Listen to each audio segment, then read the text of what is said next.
Break के बाद आप सभी का स्वागत है सी न्यूज़ भारत में। नमस्कार, मैं हूं रत्ना। वक्त हो गया है अलीगढ़ बुलेटिन का। बुलेटिन में पहली खबर की शुरुआत करते हैं, जहां अलीगढ़ में रोजगार भारती हरिगढ़ विभाग ने सौभाग्य महोत्सव के तहत 14 स्थानों पर मेहंदी कैंप का आयोजन किया है। पहला कैंप हैबिटेट सेंटर के बाहर जिलाधिकारी संजीव रंजन ने संयुक्त रूप से उद्घाटन किया, जबकि दूसरा कैंप ओजोन सिटी में अलीगढ़ कमिश्नर और एडीएम सिटी ने किया। विभाग संयोजक गौरव हरकुट और सह संयोजक अखंड प्रताप सिंह ने बताया कि इन कैंपों में हर उम्र की महिलाओं ने उत्साह से भाग लिया और उन्हें स्वरोजगार के अवसर भी मिले। कार्यक्रम ने पारंपरिक कला को बढ़ावा देने के साथ साथ स्थानीय महिलाओं को आत्मनिर्भर बनने की प्रेरणा दी है। इस मौके पर निशा शर्मा, रुचि गोटेवाल, राधा चौहान, रविंद्र चौधरी, गौरव सिंघल, मीडिया प्रभारी विशाल देशभक्त समेत कई लोग मौजूद रहे और जिलाधिकारी संजीव रंजन का भी सम्मान किया गया। अलीगढ़ से सी न्यूज़ संवाददाता संजीव शर्मा की रिपोर्ट। इसी के साथ बढ़ेंगे आगे। अलीगढ़ थाना खैर क्षेत्र के ग्राम अंडला से एक विवाद सामने आया है, जिसमें पीड़ित वीरेश कुमार रावत ने जिलाधिकारी अलीगढ़ को प्रार्थना पत्र देकर आरोप लगाया कि उनके चाचा जगन्नाथ रावत ने दबंगई से उनकी कीमती जमीन पर कब्जा कर लिया है और कम कीमत की जमीन छोड़ दी है और इसके साथ ही एक प्लॉट का अवैध बैनामा नीतू पत्नी जयकिशोर के नाम किया गया है, जबकि सरकारी बंटवारा अभी नहीं हुआ है। पूर्व में उप जिलाधिकारी खैर ने आदेश दिया था कि बिना सरकारी बंटवारे की जमीन की बिक्री न की जाए, लेकिन एसडीएम कोर्ट के आदेश की अवहेलना करते हुए अवैध बिक्री हुई है। पीड़ित ने इस अवैध बैनामा के खिलाफ अलीगढ़ सिविल न्यायालय में खारिज का मुकदमा दायर किया है, जो विचाराधीन है। वहीं पीड़ित के बेटे उमेश रावत ने बताया कि विवादित भूमि खरीदने वाले खुद अपने जोखिम पर होंगे। जिलाधिकारी ने पीड़ित को कार्रवाई का भरोसा दिया है और खैर उप जिलाधिकारी को आदेश दिए हैं कि जल्द ही दबंग चाचा और उसके साथियों के खिलाफ सख्त कदम उठाए जाएं। क्या नाम है आपका? मेरा नाम वीरेश कुमार है। कहाँ रहते हैं आप? मेरा गांव अंडला है, तहसील खैर है। थाना कौन सा? और थाना खैरी पड़ता है। अच्छा, ये बताइए किस मामले की शिकायत करी है आपने? मैं शिकार हुआ इसे ज़मीन की बाबत में करने आया हूँ यहाँ। हाँ, क्योंकि ये हमारा संयुक्त खाता शामिल खाता है जी और मेरे पापा ये 3 भाई थे जी और सबसे जो बड़े थे मैं उनका अकेला ही बेटा हूँ। जी। अच्छा, ये दोनों छोटे छोटे हैं और अभी बंटवारा नहीं हुआ? बंटवारा हमारा हुआ नहीं है। हाँ। और इन्होंने अच्छी ज़मीन पर दोनों ने कब्जा कर रखा है पहले से ही। कौन है? ये मेरे चाचा हैं दोनों। अच्छा, क्या नाम है? ये चाचा है, जो छोटे चाचा थे वो बहुत बरसात थे, वो ख़त्म हो चुके हैं। हाँ और ये बीच वाले हैं जगन्नाथ जी। अच्छा, ये भी हैं। अच्छा, तो ये उन्हीं की तरफ रहते हैं। उनके कोई बच्चा नहीं, शादीशुदा नहीं है। तो अब जमीन वमीन बेच दी है इन्होंने? हाँ, जमीन इन्होंने बेची है पहले बिना मेरी मर्जी के। अच्छा, शामिल खाते से ही बेची है, वही खाता तो अलग हुआ ही नहीं है। सरकारी खाता बंटवारा? नहीं। और मेरे कई बार कहने के बावजूद मैंने कहा भैया तुम सरकारी बंटवारा कर लो, उसके बाद बेच लेना, मगर मेरी बात तो कोई मान ले जाती है, मानते नहीं है। नहीं, अपनी दबंगई में दम भरते ही। और ये वैसे अच्छी किस्म के लोग नहीं है पहले से। अच्छा, असमाज के लोग हैं। तो ये आज कहाँ आए थे? मैं डीएम साहब के पास आया था अपना प्रार्थना पत्र लेकर। साहब से मुलाकात हुई है? हाँ, मेरी मुलाकात होगी, मैंने अपना प्रार्थना पत्र लेके आया हूँ। क्या आश्वासन दिया था वो? हाँ, तो वो कह रहे हैं कि हम देखो अलीगढ़ से सी न्यूज़ संवाददाता संजीव। अब वक्त है बुलेटिन में अगली खबर की ओर बढ़ने का। अलीगढ़ के थाना कौरसी क्षेत्र के सुरेंद्र नगर में एसिड पीने से एक बच्चे की मौत हो गई, जिसके बाद पुलिस की कार्रवाई से पीड़ित परिवार असंतुष्ट है। बच्चे की मां प्रांजलि ने बताया कि 24 नवंबर को मेकअप सामान लेने दुकान गई थी, जहां बच्चे को प्यास लगी तो दुकानदार ने पानी की जगह एसिड दे दिया। बच्चे की हालत बिगड़ने पर उसे अस्पताल ले जाया गया, जहां उसकी मौत हो गई। परिवार का आरोप है कि पुलिस ने मामले में सिर्फ नाम मात्र की कार्रवाई की है और आरोपी दुकानदार आज भी खुला घूम रहा है और अपनी दुकान चला रहा है। पीड़ित परिवार ने प्रेस वार्ता कर आरोपी के खिलाफ कड़ी कार्रवाई और न्याय की मांग की है। घनश्यामपुरी। क्या मामला था आपका? मामला बच्चे की डेथ को लेकर है। किसी ने, वो दुकानदार ने उसको एसिड पिला दिया। आप क्यों गए थे दुकान? हम सुहाग का सामान लेने गए थे वाइफ के साथ में, बच्चों के साथ में। तो किस तरह से उसने एसिड पिलाया, क्या कारण रहा? बच्चे को प्यास लगी, बच्चे ने पानी की मांग की। वहाँ मैं पानी लेने जा रहा था, इतने में दुकानदार ने अपने अंदर से बोतल निकाल के बच्चे को पकड़ा दी। बच्चे ने एसिड पी लिया। पीने के बाद में वो मिर्च के लिए शोर करता रहा कि मिर्च लग रही है मुझे। तो इतने में मैंने बोतल में सूंघा तो पता लगा उसमें पानी नहीं था, पानी की जगह कोई केमिकल या तेजाब टाइप का कुछ था। तो आपने इसकी कार्रवाई पुलिस प्रशासन वगैरह को? पुलिस प्रशासन को मैंने तत्काल अवगत करा दिया था। उसके बाद लिखित तहरीर दी मैंने 27 तारीख को। उसके बाद लिखित तहरीर के बाद में इंस्पेक्टर साहब ने बोल दिया हाँ ठीक है हम FIR कर लेंगे। उन्होंने कोई FIR नहीं की। उसके बाद मैंने फिर IGRS किया, कंप्लेंट करी 1 तारीख को, उस पर भी कोई कार्रवाई नहीं हुई। उसके बाद मैं फिर 3 तारीख को कप्तान साहब से जाके मिला। कप्तान साहब ने मुझे आश्वासन दिया कि आपकी कार्रवाई तुरंत होगी, आपकी FIR भी दर्ज होगी तुरंत, और ये भी बोला कि अगर उस दुकानदार के पास लाइसेंस है इस केमिकल को बेचने का तो एक्सीडेंट में FIR करें, अगर लाइसेंस नहीं है तो 304 में FIR करें। तो क्या FIR में 4 में FIR नहीं हुई, कल्पेबल होमिसाइड में FIR नहीं हुई है। तो आप इस तरह के जो तथ्य को लेकर दुकानदार के प्रति क्या कार्रवाई करना, मतलब क्या कार्रवाई की मांग करना मैं चाहते तो हैं? पुलिस प्रशासन से दोबारा यही बात कहना चाहूंगा कि अगर जो उसने गलत कृत्य किया है उस पर सख्त से सख्त कार्रवाई अमल में लाई जाए। किस तरह की कार्रवाई चाहते हैं? दुकान सीज हो या उसे अरेस्ट करके दुकान भी आजीवन कारावास मिले? अरेस्ट करके उसे जेल भी भेजना चाहिए। जो न्यायालय करेगा सख्त, उसके गवाहों के आधार पर, साक्ष्यों के आधार पर जो न्यायालय डिसाइड करेगा वो हमें मंजूर है। नाम है आपका? प्रांजलि आप कहाँ रहती हैं? घनश्यामपुरी। क्या मामला हुआ है आपके साथ? मैं और मेरे पति और मेरा बच्चा, 4 साल का बच्चा मेरा, हम कॉस्मेटिक की शॉप पे गए थे। तो वहाँ पे जाके तो मैंने सुहाग का सामान लेने गए थे हम। तो वहीं पे जाके क्यांश बोलता है, मेरा बच्चा बोलता है कि पापा जी वाटर ड्रिंक करना है, प्यास लगी है मुझे। तो क्या कहते हैं, तो हस्बैंड मेरे जा रहे थे पानी लेने के लिए कि चल पानी दिला लाऊं मुझे। इतनी देर में शॉपकीपर बोलता है कि नहीं भाई साहब लो, ये साफ पानी है। बच्चे को दे दिया उन्होंने। जब बच्चे को दिया पानी तो उसने पानी वो पिया, वो पानी नहीं था, उसे जलन हुई एकदम से उसकी।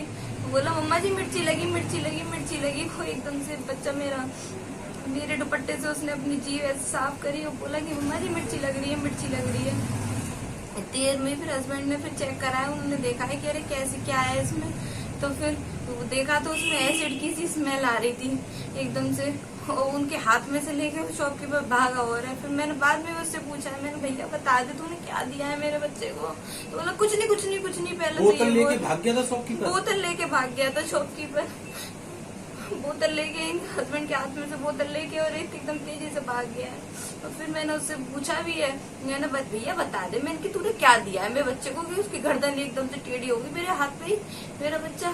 तो बोला अरे नहीं वो पायल साफ करने वाला एसिड है।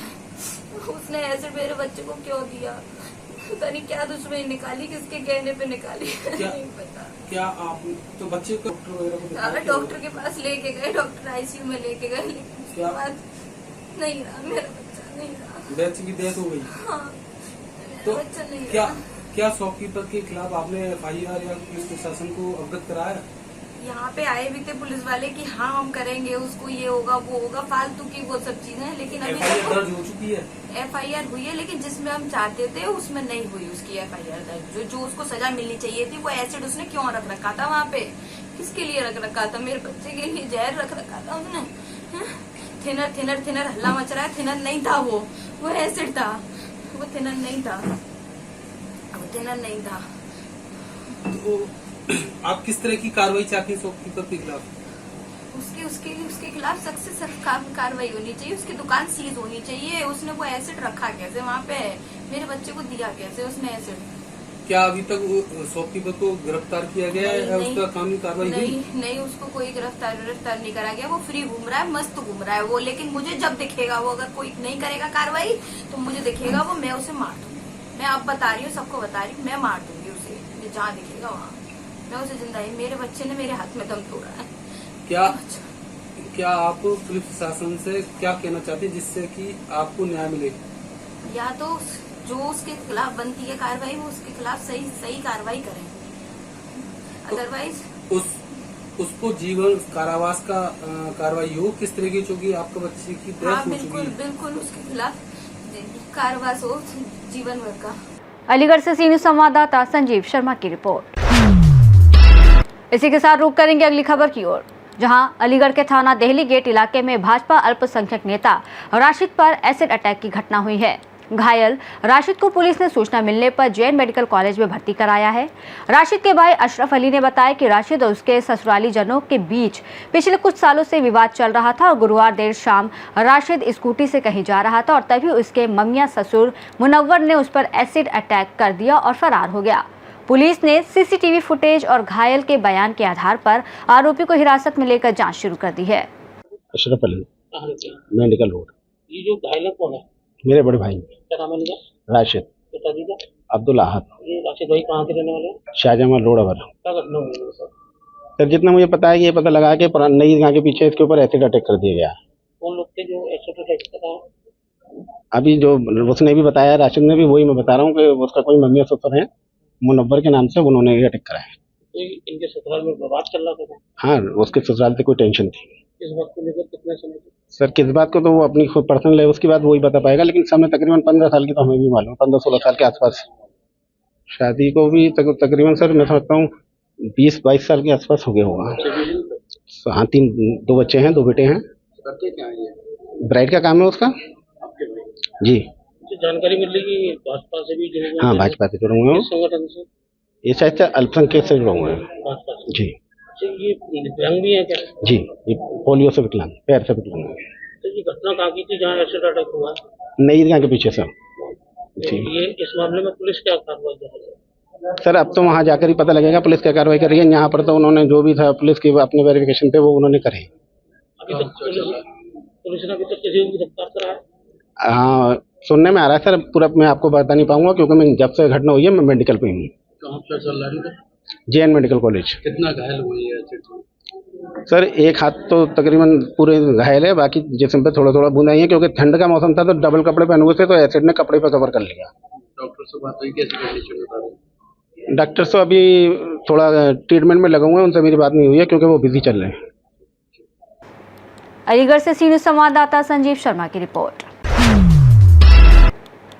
इसी के साथ अब वक्त है बुलेटिन में आखिरी खबर की ओर बढ़ने का, जहां बता दें कि अलीगढ़ जिला एटा जनपद के निवासी शहजादी सिंह ने बताया कि उनका बेटा और पत्नी बाइक से रिश्तेदारी में गए थे और 13वीं समारोह के बाद दिल्ली वाले मकान जा रहे थे। इसी दौरान रास्ते में किसी अज्ञात वाहन ने टक्कर मार दी, जिससे मां बेटे की दर्दनाक मौत हो गई। पुलिस ने इस हादसे की सूचना परिवार को दी। दोनों के शवों को जिला मलखान सिंह अस्पताल की इमरजेंसी में रखा गया है, जहां से पुलिस कार्रवाई के बाद परिवार उन्हें अपने साथ ले जाएगा। इस दुर्घटना से परिवार में गहरा शोक व्याप्त है। हमारा नाम शहजादी सिंह, कहाँ के रहने वाले हैं? रहने वाले सुस्तिया जगदीश, तहसील अलीगंज, जिला एटा। तो ये लोग कौन है आपके? ये हमारी पत्नी थी, बेटा था। क्या नाम है इनका? पत्नी का नाम था संतोष कुमारी और बेटे का नाम था जागेश्वर सिंह। तो क्या सूचना मिली आपको? क्या हमको सूचना मिली कि एक्सीडेंट हो गया मथुरा चौराहे पर। मथुरा रोड पर? हाँ। क्या हुआ एक्सीडेंट में? अब हमको कोई पता नहीं क्या हुआ। अब ये लोग लेके आए हैं, यहाँ दिखाया वराया, अब कह रहे ये एक्सपायर हो गए। अच्छा, दोनों माँ बेटे। अभी हम लोग मिले नहीं? अभी हम मिले नहीं, देखने को नहीं मिले अभी। सूचना किसने बताई थी आपको? ये हमारे दिल्ली से आई थी। जब वैसे आप रहने वाले कहाँ के? वैसे रहने सुस्तिया जगदीश के हैं, अब दिल्ली में भी मकान मेरा। दिल्ली में कहाँ? गौतमपुरी में। तो ये आपकी पत्नी और बेटे कहाँ जा रहे थे? गौतमपुरी जा रही थी घर पर। दिल्ली जा रहे थे? दिल्ली जा रहे थे। किसी सिलसिले में आए थे अपने घर? घर पर ये देखने वाले आए थे, हमारी सास की 13वीं थी, वहाँ गए हुए थे, वहाँ से फिर यहाँ आए तो टाइम लग गया। बाइक से जा रहे थे? बाइक से दोनों जने जा रहे थे। क्या उम्र होगी बेटे की? क्या उम्र है? बाकी 23 साल होगी, 2003 का जन्म है, और पत्नी की होगी 50 साल की उम्र। अच्छा, बेटा क्या कर रहा? पढ़ रहा था क्या? वो पढ़ रहा था। स्टूडेंट? किस क्लास का? वो स्कूल में आगे पढ़ाई तीसरे में कर रहा था, 12वीं करके। 12वीं का? 3 साल हो रही थी। तो कोर्स कर रहा था? कोर्स कर रहा था।